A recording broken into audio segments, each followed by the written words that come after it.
Hey there mga my loves, Sagittarius! Thank you so much for always staying here with me in this channel, babes. Ayan mga babes, na if you happen to hear na parang may nagko-construction outside no, so yeah, thank you so much for your patience and understanding. That's out of my control. So mga babes, no? And yun nga Sagittarius, bago natin simulan no, ang content ninyo for today. Yan no.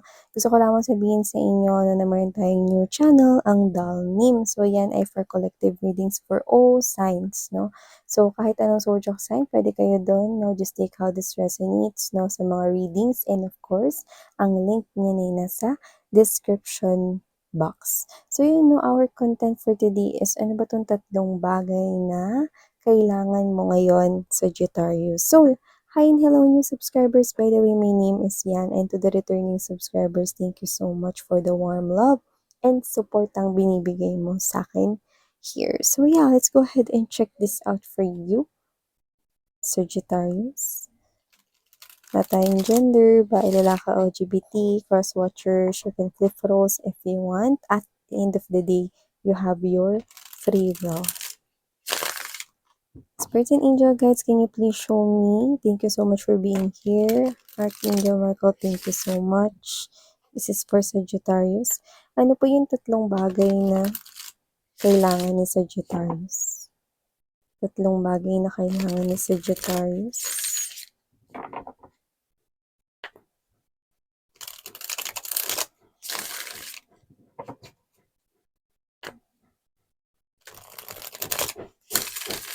Three things na kailangan ni Sagittarius. Okay, so let's go ahead and check this out, Saji. Unang bagay na kailangan mo, Saji, ay 8 of air energy. So, kailangan mo muna mga babes na dumistansya ngayon upang makapag-isip-isip. So, pwedeng meron ka ditong problema to the point na parang mahirap ito nalampasan dahil sa nagyayelo at wintry, no, na para ritong season. So, pakiramdam mo rito, no, na parang ikaw ay mag-isa right now, no, sa problemang ito. Parang wala ka ritong mahingan ng tulong, no. Ito yung klase ng sitwasyon na pwedeng mahirap para sa'yo kasi you feel like, no, you're walking on eggshells. And with the 8 of air energy, nakikita ko rito na parang nagkakaroon ka rito ng fear at parang iniisip mo kung malalampasan mo pa ba ito. Kung mapapansin mo, may liwanag sa iyong likuran, no? Yan ay ang araw. At ang araw ay nagbibigay ng liwanag at ang tumutunaw sa yelo. So, ibig sabihin mga babes, no, ano man ang sitwasyon mo ngayon na pwedeng mahirap or somewhat difficult sa'yo, yan ay malalampasan at malalampasan mo, 'di ba? Isipin mo no na ang araw ay hindi nagtatagal, no, kailangan din itong palitan ng gabi, 'di ba? At isipin mo na ang ating season ay hindi palaging tag-ulan, no, darating rin ang tag-araw. At dito mga babes, no, kung nandito man kayo sa klase ng energy na parang feeling niyo mag-isa kayo or someone here giving you a cold treatment or baka someone here betrayed you, or nasa isang mahirap kang sitwasyon, no, please know na kagaya ng pagpapalit rito, no, ng mga season, ay darating rin, no, yung araw at oras, no, na makakaalis ka sa sitwasyong ito.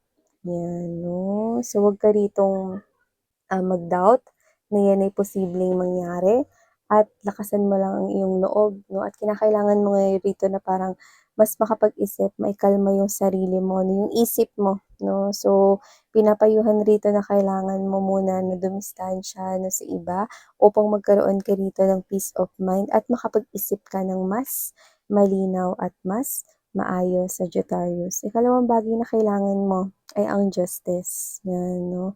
So, nakikita ko rito, no, na kailangan mo rito mga babes, no, ng balanse sa iyong energy, no? Maybe you're dealing here with a Libra but doesn't have to be. But others of you, nakikita ko rito na may sitwasyon kayo when it comes to money. Yung iba baka problema ninyo yung pera, no? Or meron kayo ritong problema, no, sa sa pamamaraan 'no, kung paano kayo kumita ng pera or salapi. So, puwedeng kayo ay may business, puwede rin kayo ay nagwo-work sa isang company 'no, at parang meron kayong issue na kinakaharap do'n. Dito kinakailangan mo ng balanse sa sitwasyon na 'to, kaya pala 'no, kailangan mo munang balansehin ang iyong isipan, ang iyong sarili upang makapaggawa ka ng desisyon na maganda at magbibigay ng balanse sa iyong sitwasyon. Yung iba, ito ay may kinalaman sa usaping pag-ibig at hindi lang ito basta usaping pag-ibig because I'm seeing here infinity symbol which is, yun nga yung parang pahiga na letter, na number 8, no?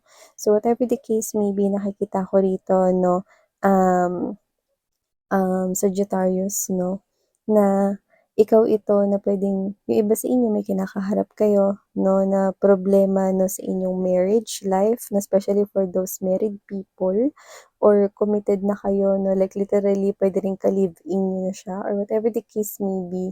I'm picking up that strongly. Maybe yung ka-long term yung ka-commit rito na parang may issue kayong kinakaharap.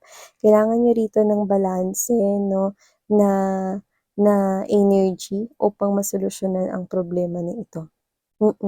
Alam mo hindi ka talaga makakapag-isip ng tama kung hindi balanse yung emosyon at yung isip mo. So, sa sitwasyon na 'to 'no, parang ikaw kasi 'to na parang, "Ano, hindi ako gusto ko kumalma pero hindi ako makakalma. Ano ba 'tong nangyayari na 'to?" 'Yan. So, you are being bombarded with emotions and at the same time a lot of, thoughts ang pumapasok sa isipan mo which is ang hindi maganda is negative. So, you need to make harang 'no, mag-create ka ng wall para hindi rito makapasok ang mas marami pang negative 'no, sa iyong energy 'no. Kasi dito nakikita ko 'no, na meron namang fairness and equality 'no, lalo na yung iba baka, yung iba itong klase ng pagsubok na 'to 'no is puwedeng meron kayong gusto ditong pasukin na marriage life or mag-settle down na with somebody here pero nakikita ko rito na parang may issue kayong kinakaharap. Maybe that's very specific here, but just take how this resonates. Yung binanggit ko kanina, you could be dealing here with a Libra, that's possible. Pero you could be dealing here with any, kahit anong zodiac sign. Okay? Basta kailangan dito ang balanse at patas na pagdidesisyon sa issue or concern na ito. Kasi nakikita ko rito, posibleng yung iba, misunderstanding lang ito. Kasi nakakita pa rin ako rito ng liwanag sa inyong binubuong relasyon or connection if this is about your love life, okay? So, just hang in there and everything here will comes to light. Yan, 'no? So, dito nakikita ko 'no, na huwag kayong gawa rito agad-agad ng desisyon 'no, na gamit itong espada na 'yan. Huwag kayo agad gumawa ng desisyon 'no, base lamang rito sa inyong iisang area 'no, like huwag kayong gumawa ng desisyon base lang sa naiisip niyo. Huwag kayong gumawa ng desisyon base lang sa taas ng emosyon ninyo, like wag, okey? So, there's need of fairness and equality, okey? Kasi baka makagawa kayo rito ng desisyon na puwede ninyong pagsisihan sa long term or ng mas matagal. So, wag kayong gagawa ng desisyon 'no, especially this sword right here, wag niyong i-cut muna agad 'tong sitwasyon na 'to, okey? Base lang sa iisang area ng desisyon, okey? So, wag wag niyong ika-cut or i-e-end itong connection na 'to, especially kung love and relationship 'to. If this reading resonates you, like tagos sa puso mo habang nakikinig ka sa'kin, 'yan 'no, huwag mo munang i-end 'yan, okey? Find your inner balance, okey? Yun yun, okey? And the third thing you need to know or you need right now is the 10 of fire. Yes, pagod ka dito mga babes 'no, na-stress ka rito 'no, imbalance 'yan 'no, sakto, 'di ba? Kasi kailangan mo ng balance dito. 10 of fire is what? 10 of wands energy. And what does the 10 of wands energy promises? Mare-release 'no, alam mo dun sa classic tarot 'no, yun yung bitbit niya lahat 'no, ng mga bagahe, lahat ng mga nagpapabigat sa buhay niya 'no, and he or she is working up. Ang bigat 'no, na parang si Jesus napasan yung krus 'no, dun sa Mount of Calvary 'no, ganong klase ng energy 'no, na lahat ng mga burdens mo, problema mo 'no, pinipilit mo rito 'no, you're doing all your effort and binubuhos mo dito lahat ng iyong lakas at energy 'no, para maalis yung problema mo at pagdating dun sa tuktok, ibabagsak mo lahat ng yun 'no, sa bangin. So, ibig sabihin, no, that's the promise of the Ten of Fire. To lose all of your burdens right here, lahat na nagpapastress sa'yo, lahat ng bagay na nagbibigay ng problema sa'yo, lahat ng bagay na nagpapapagod sa'yo, no, ipunin mo yan lahat at ipasok mo yan sa sako at itapon mo yan sa bangin. Okay? Or itapon mo yan dun sa bundok ng mga basura para ma-recycle yan at magamit, no, at pakinabangan, 'di ba? So, ibig sabihin mga babes, no, yung mga burdens mo, itapon mo yan, at yung napulot mong mga kalat, no, yun yung pwede mong i-recycle. No? Napulot mo, I mean, na mga parang kalat yung sumisimbolo, no, ng spiritual lessons na pwede mong bitbitin at pwede mong i-recycle sa buhay mo. Yun yun, the Ten of Fire energy. Kailangan mo rito ng makapag-isip ng maayos, kailangan mo rito hanapin ang yung inner balance upang makapag-desisyon ng patas at maayos, at kailangan mo ritong ibagsak or i-release ang hindi mo kailangan. So, ibig sabihin, mga babes, no, hindi ko sinasabing sabay-sabayin mong solusyonan yung mga problema mo, no. Kumbaga, pwede mo yan isa-isahin, no, take your time, no, at pagtapos niyan, sabay-sabay mo yan ibagsak sa bangin. No, Ten of Wands energy, no, is in energy that promises you na gagaan ng iyong sitwasyon. Magkakaroon ng balanse rito, ang imbalance ay magkakaroon ng balance, no, at ang hindi mo maunawaan ay magbibigay ng kaliwanagan. Tandaan mo, ang araw ay yung nasa likuran. Ibig sabihin yan ay pag-asa na makakaalis ka dyan. Ang araw ang tumutunaw sa nagyayelo ritong sitwasyon mo. So, ibig sabihin, no, darating pa sa'yo yung ngingiti at hahalakhak ka at nakikita ko rito ang tagumpay sa'yo. Yung iba may problema rito sa kaso, may nilalakad kayong court cases, ano man yan, dokumentong nakikita ko, kontrata, anumang klase ng issue yan, nakikita ko na ang pabor ay nasa iyo. Iikot rito, no, ang justice, no, pagdating dyan sa tinatrabaho or inaasikaso mo, no, kung meron man ditong nag-aasikaso ng may kinalaman sa kontrata, agreement, or mahalagang mga papeles. Yan, no. Tignan natin ang bottom of the deck right here. We have here the Ace of Air energy, King of Earth. Yes, you need to connect with the Gaia. You need to connect with your angels and spirit guides right here, because I'm seeing, no, that they're communicating with you. You need to find inspiration, no. Isipin mo yung mga pangarap mo, yung nagpapaboost ng energy mo, kasi dito lagapak yung energy mo, no. Isipin mo dito yung mga bagay na nagdadala sa iyo rito, no, ng kasiyahan, no. Mga hobby, simulan mo yung gawin sa sarili mo, no. Wala nga akong gana, miss yan, eh. Ay, pagka ginawa mo yung bagay na gusto mo, magsisimula dyan, no, na matulungan yung sarili mo rito, na hanapin yung sentro mo. Okay? At mahanap mo lang yun kapag masaya ka. Okay? So, ibig sabihin, no, ano ba yung mga bagay na nagpapasaya sa'yo? Mga hobbies mo, interest mo, drawing ba yan? Ano ba yan, no? Mag-basketball ba yan, no? Or manood ba yan ng mga palabas or movies, no? Then do that. Unti-unti mo ritong i-uplift yung spirit mo, no? Kasi nakikipag-communicate sa'yo rito ang Gaia or ang universe right here, no? Ang energies na positive sa paligid mo, ang yung mga angels and spirit guides, no? So, nakikita ko na magiging successful ano man itong pinagdadaanan mo ngayon na feeling mo imposible ka nang makaalis dyan. You know? Three of Water energy, no, is the type of energy right here, no, na ang mga butterflies na to ay simbolo ng mga pagbabago. Sagittarius, no, at nakikita ko ng pagbabagong to ay nangyayari sa buhay mo. At magkakaroon ng mga pagbabago dito sa sitwasyon na pinagdadaanan mo ngayon, no, at nakikita ko rito na tinutulungan ka ng iyong mga anghel at guardians dito, no. So, kung meron ka man rito mga closest friends, no, go out with them. Kung meron ka man rito ka-close na family member or your family, 'di ba? Talk to them, no?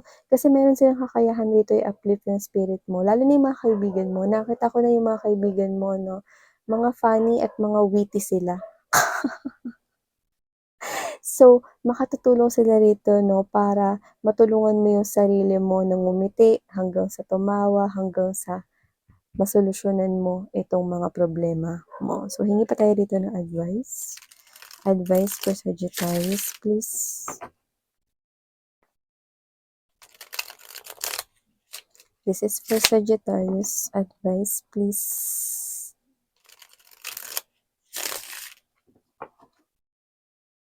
Yung iba mas nakakapag-isip kayo pag may iniinom kayo. Hindi ko sinasabing alak yun, pero sa iba, yes. Sa iba baka may favorite kayo, coffee, ganun, no? Like, very specific yun. So, kung coffee yan, kunwari, kung coffee yan, black coffee, yun. Or kunyari, kung tea yan, may specific kayong flavor ng tea, lemon tea, matcha tea, mga ganun. So, yan. May iba baka specific na alak, emperador, sanmig. Yun. Advice for you guys is the High Priestess. Yes, connect with your higher intuition, no? Sabi ko nga sa inyo, huwag kayong magdesisyon gamit lamang ang inyong isip lang, or huwag kayong magdesisyon gamit ang emosyon lang, kundi dapat align yun. There's coherence, no? Na heart, mind, and soul para makagawa kayo rito, no? Listen to your inner wisdom here and be patient, no? With the situation because the sun is already behind you. At kahit nasa likod mo yan, may kakayahan yan na tumunaw, no? Alam naman natin na ang pinakamainit, no, sa solar system ay ang araw. So, ibig sabihin, kaya nga may sunburn, di ba? Pag nag-swimming ka, hindi pantay yung kulay mo, lalo na pag naka-t-shirt ka. Kasi may kakayahan ito na makatunaw, no, ng mga nagyi-yellow mga bagay at makapagpabago ng color at texture, no. So, ibig sabihin kung ang sitwasyon mo ngayon ay nasa malamig kang lugar, no, na sitwasyon ng buhay mo, nakikita ko ang liwanag, ang warmth, at ang kaliwanagan, no, na makakaalis ka diyan. See? These are powerful. Queen of Water is also very intuitive, no? So, this is you. You just need to give to yourself, no? Feed yourself of the things that interest you, that piques your interest, that makes you happy, no? And for you to be able to connect with your angels and spirit guides because they're talking to you, no? Kunin mo yung mga hints, signs, at clues na binibigay nila rito. See, meron dito nakaka-excite na pagbabagong naghihintay sa buhay mo. Opportunity, no? Para mas ma-improve mo rito, no, yung buhay mo, no. So, see, makakaalis at makakaalis ka diyan. Kailangan mo lang rito magtiwala unang-una sa sarili mo at maniwala ka na mas may nakatataas sa'yo, na meron ditong higher power, no, na nagga-guide sa'yo, which is kitang-kita naman natin. So, yeah, these are all the messages we've got for you, sweethearts. Thank you so much, Sagittarius, Sarang Heyo, Love and Light. 안녕.